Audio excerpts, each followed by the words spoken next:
A new report in the case of Michael Brown, the unarmed Missouri 18-year-old shot dead by a police officer in August, prompting weeks of protests. Well, the New York Times now reporting the tests show Brown's blood was found on the gun, uniform, and inside the car of police officer Darren Wilson. The Times also gives Wilson's side of the story.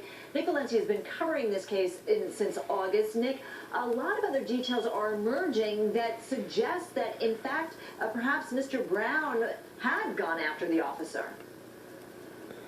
Yeah, and that's actually what Officer Darren Wilson has maintained the whole time. Deb, I should start by saying that this is coming to us from the New York Times and that CNN cannot independently authenticate these details, but they seem to verify what Officer Darren Wilson has been saying all along, that there was a struggle inside that police cruiser. New York Times citing forensic evidence saying that that gun went off at least 2 times in the police cruiser, striking Brown once in the arm and the other one missing him. Now, they cite forensic evidence from an unnamed government official who's familiar with this investigation. I've reached out to residents in Ferguson. I've been on the phone with them throughout the day, and as you can imagine, this reaction has varied. Michael Brown supporters, they just don't buy it. Darren Wilson supporters, they've maintained all along that the officer was justified in his shooting and that he needed to fatally shoot Mike Brown because he feared for his life.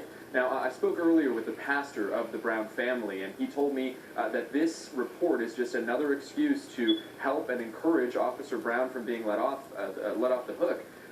The grand jury has not released their findings yet. Initially, we were supposed to get those findings, or we thought that they would come out in mid-October. The fact is that we don't know when those findings will come out. But really, tense situation already in Ferguson. When I was there 2 months ago, our crews were caught up in the riots. A myriad of reporters also were caught up in that escalating violence there. Tension is high, obviously, and it has been.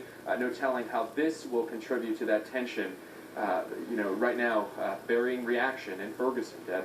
Yeah, and there has been a call for the prosecutor to step down, but I spoke to a lot of lawyers there who say they're not 100% sure. There is going to be some sort of indictment given the facts from both sides. That's why we've got a civil rights investigation. Nick Valencia, thank you for us. And